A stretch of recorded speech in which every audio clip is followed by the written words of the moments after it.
오늘 하나님의 말씀은 마태복음 7장 12절입니다. 그러므로 무엇이든지 남에게 대접을 받고자 하는 대로 너희도 남을 대접하라. 이것이 율법이요 선지자니라. 아멘. 마태복음 5장부터 7장까지를 제가 몇 번 여러분들에게 말씀했지만 산상수훈이라고 불러요. 산상수훈이란 말은 산에서 예수님께서 가르친 말씀이란 뜻이에요. 여러분, 예수님께서 가르치신 말씀은 모두가 다 진리의 말씀으로 다 귀한 말씀이에요. 그런데 그 중에서도 오늘 우리가 읽은 본문을 황금률, 황금법칙이다라고 불리는 말씀이에요. 왜 그런가 봤더니 예수님보다 한 10년 전에 앞선 유대교의 그 위대한 선생 중에 힐렐이라는 사람이 있었는데 그 사람에게 누군가가 물었습니다. 율법을 한마디로 요약하면 무엇입니까? 라고 물었는데 이 사람이 이렇게 대답했어요. 너 자신에게 해로운 일을 남에게도 하지 말라. 요약하면 이렇다는 거예요. 그러자 이 말을 로마의 황제인 세베루스가 듣고 자기 벽에다가 황금으로 새겼다고 합니다. 즉 황금같이 너무 귀한 진리의 말씀이다 라고 해서 그렇게 새긴 것입니다. 그래서 18세기부터 이 말씀을 황금법칙, 지금 마태복음 7장 12절을 황금률로 불리기 시작했다고 합니다.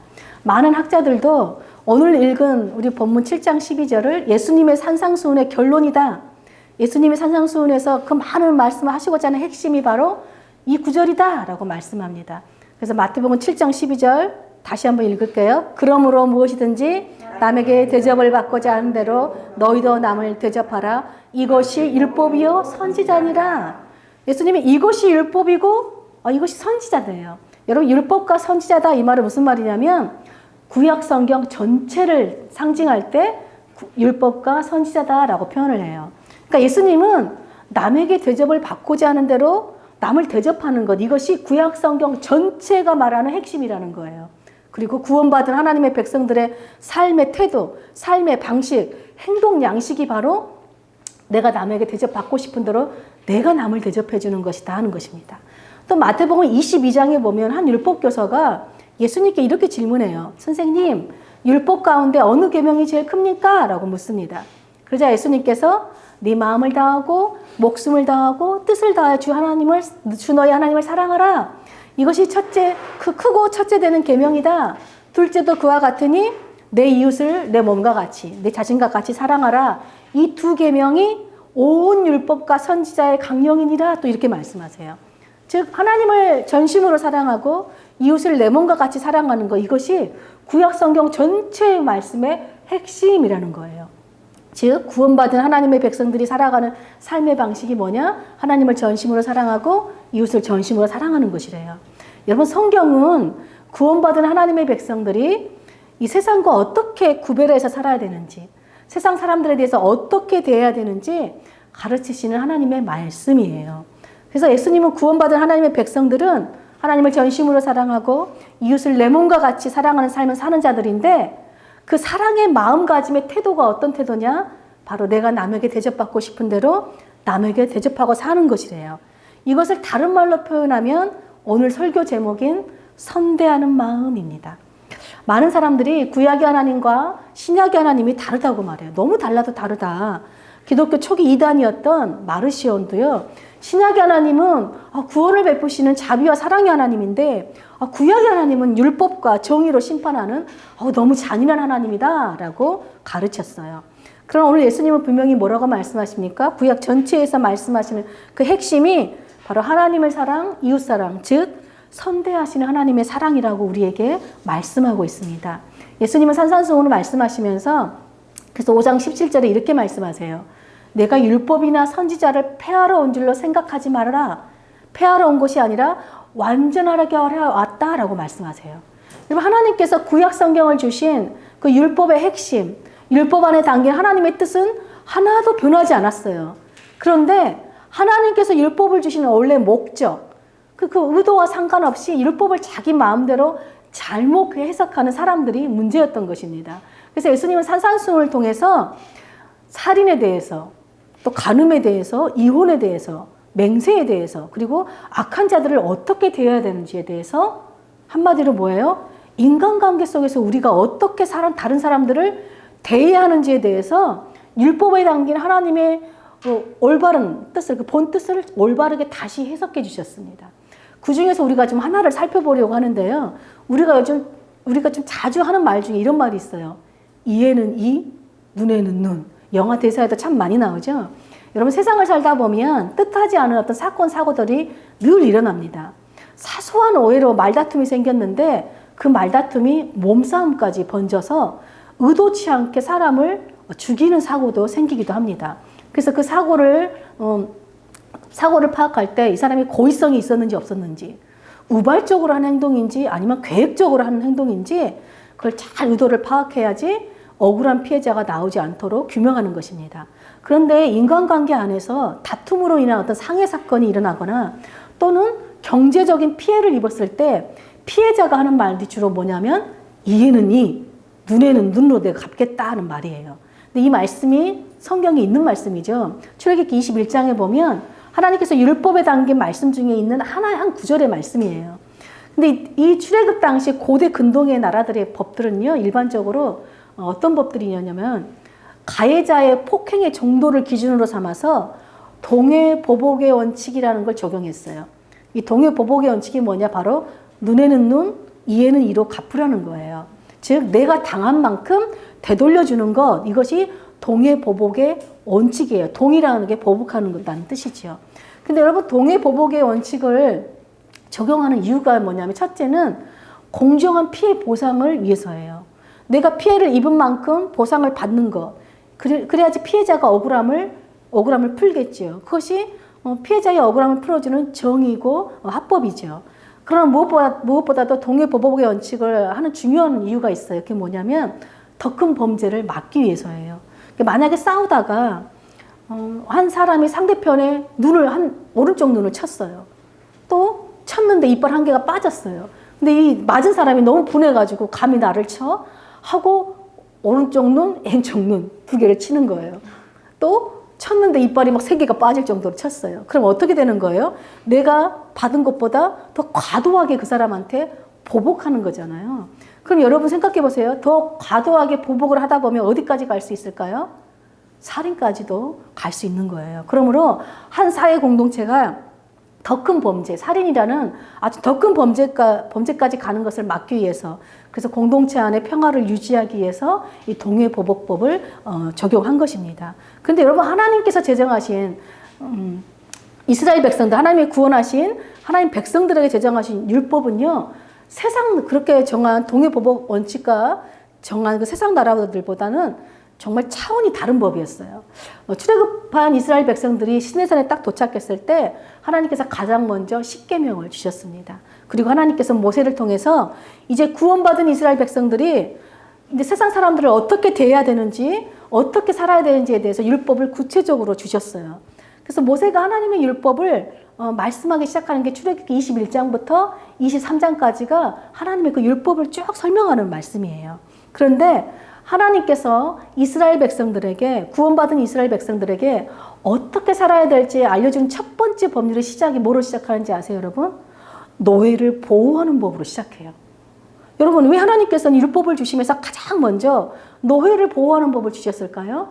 바로 이스라엘 백성들이 불과 며칠 전까지만 해도 누구로 살았어요? 애굽의 노예로, 아주 비참한 노예로 살았습니다. 그러다가 이제 겨우 지금 자유의 몸이 된 사람들이에요. 여러분, 이스라엘 백성들은 노예로 학대당하고 억압당하고 사는 것이 얼마나 고통스러운지 누구보다도 더 잘 아는 사람들이었습니다. 그래서 하나님은 십계명을 주실 때도 나는 너희를 애굽 땅에서 종되었던 집에서 인도하여낸 너희 하나님이다 라고 선포하셨어요. 이 말씀은 무슨 말씀입니까? 애굽의 노예로 살던 이스라엘의 하나님, 그 선대하심으로 이스라엘 백성들이 구원을 받았으니까 이제 너희도 너희처럼 노예된 자들을 선대함으로 하나님께서 베풀어 주신 구원의 은혜를 기억하면서 잊지 말라고 하나님께서 말씀하신 것입니다. 여러분, 세상은요, 강자만 대우해요. 강자만 대접합니다. 약자는 늘 무시하고 짓밟히고 홀대하는 곳이 세상이에요. 그런데 여러분, 강자와 같은 그런 애굽에서 가장 낮은 약자인 노예로 살았던 이스라엘 백성들이 하나님께 부르짖었어요. 여러분, 이들이 하나님께 뭐라고 부르짖었겠어요? 하나님, 우리도 인간 대접받으며 살고 싶어요. 하나님, 우리도 사람답게 살고 싶어요. 우리를 이 애굽에서 구원해 주십시오라고 기도하지 않았겠습니까? 그러니까 이 부르짖음을 들으신 하나님께서 이스라엘 백성들을 사람답게 살 수 있도록 구원해 주셨어요. 그런 다음에 하나님께서 이제 너희가 구원받은 백성답게 살라고 주신 것이 바로 하나님의 말씀, 율법입니다. 그러니까 율법은 뭐냐면 하나님 사람답게, 하나님 백성답게 살 수 있도록 주신 하나님께서 생명의 법이요, 사랑의 법인 것입니다. 그래서 여러분, 율법, 이렇게 하나님께서 주신 사랑의 법이요, 생명의 법인 첫 번째가 바로 노예를 보호하는 법이었어요. 즉, 너희는 세상처럼 강자만 대접하고 강자만 대우하는 사람들이 아니라 약자들을 선대하는 삶을 살아라. 왜? 하나님께서 약자인 너희들을 선대해 준 것처럼. 이것이 여러분, 우리를 구원하신 하나님의 뜻이고 율법을 주신 하나님의 뜻인 거예요. 여러분, 고대 근동의 그 어떤 나라에도요, 노예를 보호하는 법조항은 그 어떤 나라에도 없었습니다. 동해보복의 원칙도 사실은 사람과 사람 사이에 적용되는 거예요. 그러니까 만약에 주인과 노예가 서로 폭행이 일어나면 노예한테는 전혀 해당되지 않는 법이었습니다. 왜냐하면 노예는 주인의 소유물, 재산이었기 때문입니다. 하나님은 노예보호법을 통해서 노예도 보상을 받게 했고 노예도 보호를 받게 했습니다. 왜냐하면 노예도 하나님의 형상으로 지음받은 존귀한 사람이기 때문입니다. 그래서 하나님께서 제정하신 그 노예보호법을 간단하게 살펴보면 이래요. 노예가 6년이라면 그 후에는 아무 대가 없이 풀어주래요. 무슨 말이냐고 하니까 어떤 경우에라도 노예의 노동력을 6년 이상 착취하면 안 된다라는 어떤 한계를 정해주신 거예요. 그래서 노예도 사람처럼 인권을 보호받을 수 있도록 하나님께서 6년 이상은 노예를 쓰지 말고 풀어주라고 말씀합니다. 동시에 무슨 말일까요? 하나님의 백성들은 돈보다 사람의 생명을 더 존중하고 살아야 된다라는 가르침인 것입니다. 더 나아가 신명기 15장에 보면은 노예가 이제 주인을 떠날 때가 돼서 6년이 돼서 떠나면 주인에게 그렇게 말해요. 그냥 내보내지 말고 한미천을 마련해서 내보내래요. 여러분 생각해 보세요. 노예로 살던 사람이 자유를 얻었어요. 그런데 당장 먹고 살 아무 대책이 없으면 어떻게 될까요? 다시 또 누군가의 노예로 살 수밖에 없겠지요. 그래서 하나님께서는 노예에서 해방된 사람이 다시 노예가 되는 일이 없도록 어느 정도 주인인 내가 먹고 살 수 있는 재산을 좀 떼어서 내보내라. 그래야지 가난 때문에 자신을 노예로 팔아야 하는 어떤 악순환의 고리를 끊을 수 있기 때문이다라고 하나님께서 말씀하시는 거예요. 또 하나님께서 놀랍게도 노예에게도 안식일을 지키게 할 수 있고 또 여러 종교절기를 쉴 수 있도록 쉼을 허락하셨어요. 여러분 고대 근동에서 노예는 쉼이 없죠. 그냥 일주일 내내 365일 늘 주인의 일을 해야 되는 사람들이에요. 그런데 또 하나님께서는 노예가 만약 이스라엘 백성들처럼 할례를 받으면 하나님이 이스라엘과 맺은 그 언약 공동체 이름으로 인정해 주셨어요. 그래서 6월절 양 음식도 함께 먹을 수 있게 해주셨습니다. 또 하나님께서는 주인이 노예를 학대해서 노예가 죽게 되면 주인을 처벌하게 했어요. 다른 근동의 어떤 나라도 노예를 죽인다고 해서 주인이 처벌받지 않습니다. 그런데 이스라엘 백성들만은 노예를 죽이면 처벌을 받는 거예요. 그리고 무엇보다도 주인이 종의 신체를 학대를 하거나 폭행을 할 경우 그 보상으로 주인에게 종을 풀어주라고 말합니다. 우리 출애굽기 21장 26절 27절을 한번 읽어보겠습니다. 사람이 그 남종의 한 눈이나 여종의 한 눈을 쳐서 상하게 하면 그 눈에 대한 보상으로 그를 놓아줄 것이며 그 남종의 이나 여종의 이를 쳐서 빠뜨리면 그에 대한 보상으로 그를 놓아줄지니라. 여러분 다른 고대 근동은 사람을 만약에 눈을 치면 어떻게 해서 그 사람도 눈을 한 대 맞았어요.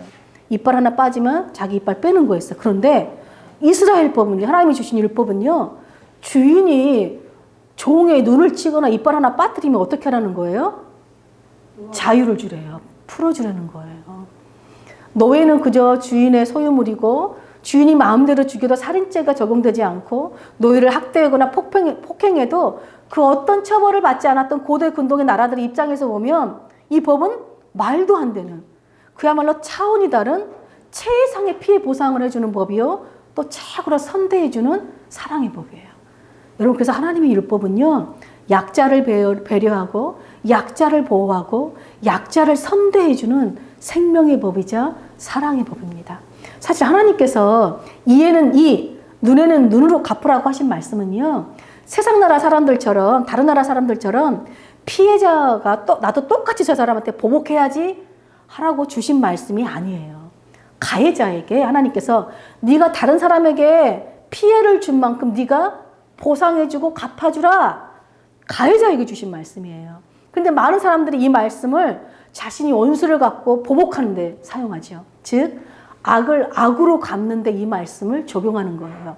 그럼 하나님께서 원래 이 말씀을 주신 목적은 뭐예요? 가해자들에게 자신이 폭행한 그 잘못을 뉘우치고 회개하게 하기 위해서 주시는 거고, 피해자들에게는 가해자와 동일한 죄를 짓지 말라고, 악한 행동을 동일하게 반복하지 말라고 보호하기 위해서 주신 그야말로 선으로 악을 이기게 하는 법이에요.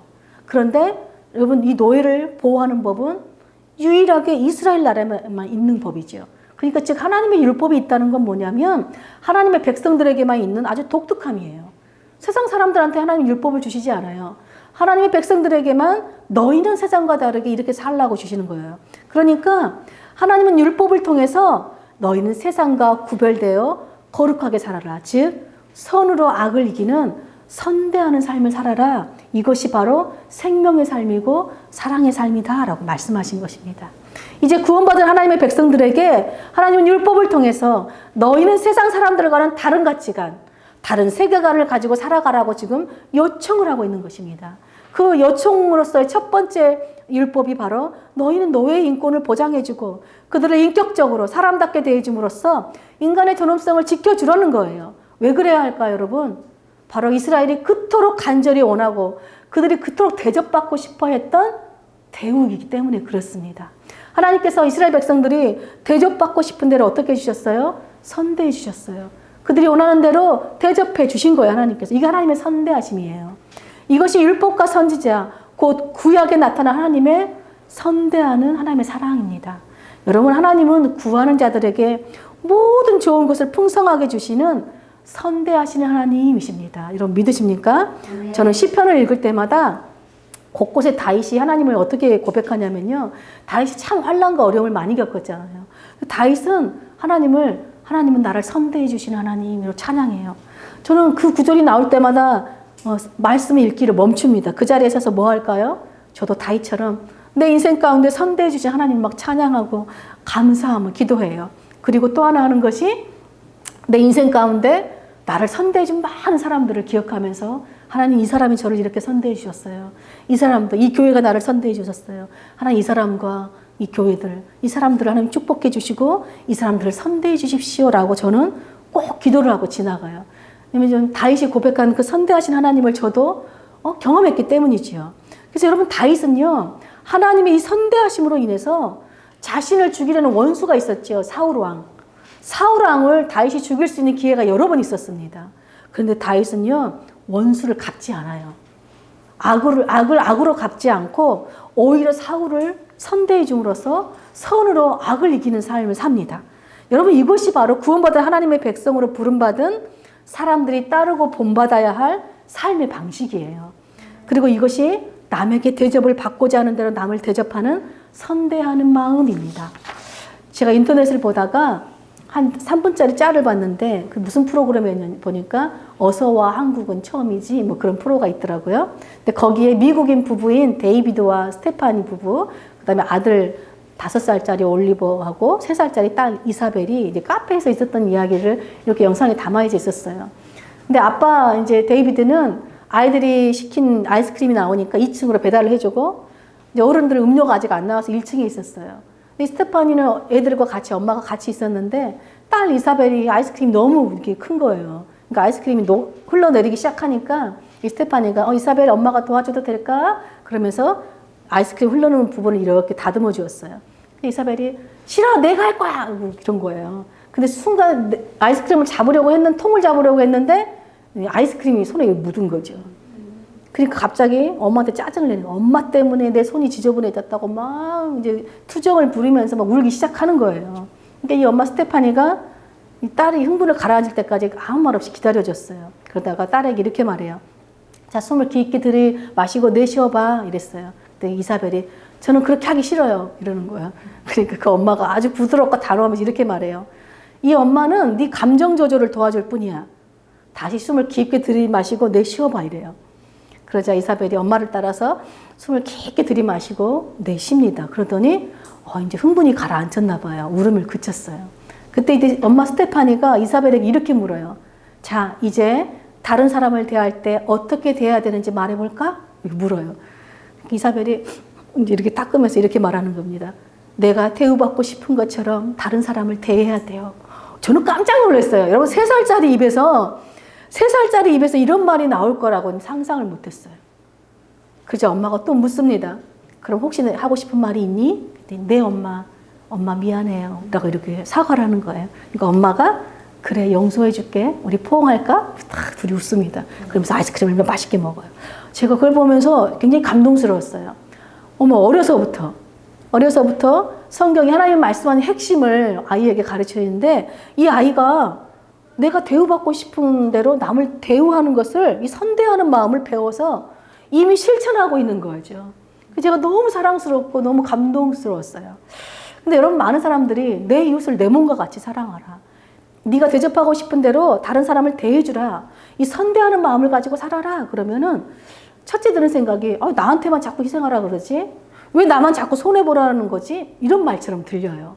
여러분 정말 그러면 우리가 그렇게 사는 것이 나만 희생하고 나만 손해보는 삶일까요? 여러분 결코 그렇지 않아요. 왜냐하면 다른 사람을 선대하는 삶은 다른 사람을 위한 좋은 일일 뿐만 아니라 무엇보다도 내 자신을 위한 가장 좋은 일이에요. 왜냐하면 하나님께서는 우리가 행한 대로 우리에게 행하시는 분이시기 때문에 그렇습니다.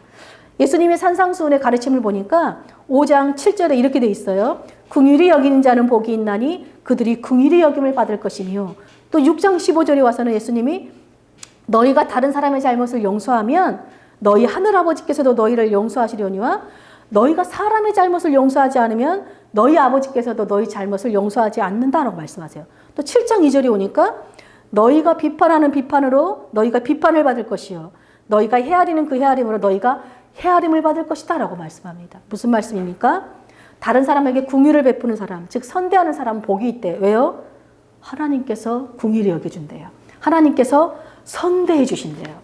여러분 다른 사람을 용서하는 사람은 복이 있대요. 왜요? 하나님께서 용서해 주신대요. 다른 사람을 비판하지 않은 사람은 복이 있대요. 왜요? 하나님께서 심판을 하지 않는데요. 그럼 반대로 뭐겠어요? 우리가 선대하지 않으면 하나님도 우리를 선대하지 않으신대요. 우리가 용서하지 않으면 하나님도 우리를 용서하지 않는데요. 우리가 다른 사람을 비판하면 하나님이 우리를 심판하신대요. 여러분 하나님 놀랍게도요. 우리가 다른 사람을 대하는 태도를 하나님 자신에게 대하는 것과 동일시 여기세요. 그래서 성경에 이런 말이 있죠. 지극히 작은 자한테 한 것이 곧 하나님에게 한 것이고 지극히 작은 자에게 하지 않은 것이 곧 하나님께 하지 않은 거래요. 그러니까 여러분 이 당시 가장 지극히 작은 자가 누구였겠어요? 노예들이었겠죠. 여자들, 어린아이들. 근데 노예는 이루 말할 수 없이 가장 지극히 낮은 자리에 있는 사람들이잖아요. 근데 하나님은 지금 뭐라고 말씀하세요? 지극히 낮은 자리에 있는 노예라 할지라도 약자, 힘없는 약자라 할지라도 함부로 업신여기지 말고 학대해서는 안 된다는 거예요. 왜요? 그것이 하나님께 하는 행동이기 때문입니다. 그래서 여러분 남도 나도 다 함께 복을 누릴 수 있는 비결이 뭐냐? 바로 선대하는 거예요. 이것이 하나님께서 정말 모두에게 복을 받을 수 있는 축복의 삶을 줄 수 있는 율법을 주시는 이유예요. 그리고 하나님을 닮은 하나님 백성들이 가지고 살아야 할 마음가짐, 즉 선대하는 마음입니다. 세상은 강자들 또는 나와 동등한 사람들 또는 나에게 잘해주는 사람들만 이웃으로 정하고 그들에게만 친절하고 그들에게 잘해줍니다. 그런데 하나님은요 이웃의 범위를 제한을 없애셨어요. 하나님은 나에게 잘해주는 사람은 물론이고 심지어는 뭐라고 말씀하세요? 나를 핍박하고 박해하고 미워하는 원수일지라도 하나님께서 우리를 대해주신 것처럼 대해주래요. 사실 나를 미워하는 원수를 사랑하는 건 너무 힘들잖아요. 그 사람 다 잘해주는 거 정말 힘든 일이에요. 그래서 예수님이 그 다음 이어서 하는 말이 뭐예요? 좁은 문으로 들어가라 그러잖아요. 사실 원수까지 사랑하는 일은요 너무 좁은 길로 들어가는 일이에요. 그래서 예수님이 그 길로 오는 사람이 많지가 않대요. 적대요. 다 싫어하는 것이요. 그런데 하나님 예수님 뭐라고 말씀하세요? 그런데 이 길만이 생명에 이르는 길이다 라고 말씀합니다. 여러분 이스라엘은 이 생명에 이르는 율법을 따르는 일에 실패했어요. 근데 우리는 달라요. 왜냐하면 우리가 따르는 예수님은 모든 율법의 의를 온전하게 성취하신 분이시기 때문입니다. 예수님은 성령에 이끌려서 광야라는 좁은 길에서 시험을 당하시고 모든 말씀대로 순종하여 승리하셨어요. 또 십자가를 통해서 죄와 원수된 우리를 용서하시고 구원하시는 여러분 선대하신 사랑을 베풀어 주셨어요. 여러분 하나님께서 선대하시는 이 십자가 사랑 때문에 우리가 생명을 얻게 되었습니다. 여러분 구약과 신약에 담긴 하나님의 뜻은 변함이 없어요. 달라진 건 하나도 없습니다. 바로 하나님 사랑, 이웃 사랑이에요. 그런데 하나님을 사랑하는 방법, 이웃을 사랑하는 방법이 뭐냐 보니까 내가 남에게 대접받고 싶은 대로 다른 사람을 대접해 주는 거예요. 즉 다른 사람을 선대하며 사는 것이 하나님 사랑, 이웃 사랑의 핵심이고 하나님께서 우리에게 율법을 주신 이유, 십자가 사랑의 그 핵심이라는 것입니다. 원수라도 품는 그 십자가 사랑, 이것이 예수님께서 우리를 선대해 주신 십자가 사랑이에요. 이 십자가 사랑이 바로 여러분 선으로 악을 이기는 삶이에요. 또 예수님께서 산상수훈을 통해서 말씀하신 너희는 세상의 빛과 소금으로 살라는 바로 그런 빛과 소금의 삶인 것입니다. 그러므로 선대하는 마음으로 다른 사람을 대하는 것, 이것이 예수님을 믿고 구원받은 하나님의 백성들이 세상과 구별되어 사는 삶의 행동 양식이요, 동시에 선으로 악을 이김으로 하나님께 영광을 돌리는 삶이에요. 예수님께서 5장에 말씀하시죠. 너희의 선한 행실, 착한 행실을 통해 하나님께 영광을 돌리라. 그 선한 행실이 뭐겠어요? 바로 다른 사람을 선대하는 거예요. 내가 대접받고 싶은 대로 남을 대접하는 것. 그것이 세상을 비추는 빛이고 세상에 맛을 내는 소금이라는 것이에요. 이것이 선으로 악을 이기는 하나님 백성들의 삶이라는 것입니다. 그럼 사랑하는 늙은교회 모든 성도들은 진리의 말씀이신 우리 예수님을 믿음으로 말미암아 참된 자유와 생명을 얻은 자들이 되었어요. 믿으십니까? 그러므로 이제 우리에게 주신 그 십자가 사랑으로 이 세상과 구별되어 다른 사람들, 즉 심지어는 원수라 할지라도 하나님께서 나를 선대해 주신 그 은혜를 기억하고 다른 사람들을 선대하는, 사실 여러분 우리 인생 가운데서 가장 낮은 자, 가장 약한 자가 사실은 누구냐 보면요, 원수예요. 원수. 가장 낮은 자, 작은 자, 지극히 작은 자가 어떻게 보면 원수라고 할 수 있어요. 그래서 주님께서는 그 원수라 할지라도 하나님이 나에게 대해 주신 것처럼 그들에게 대해 줌으로써 선으로 악을 이기고 세상의 빛과 소금으로 삶으로 말미암아 정말 하나님께 영광을 돌리는, 정말 구원받은 하나님 백성답게 사는 저와 여러분 되시길 간절히 축복합니다. 아멘.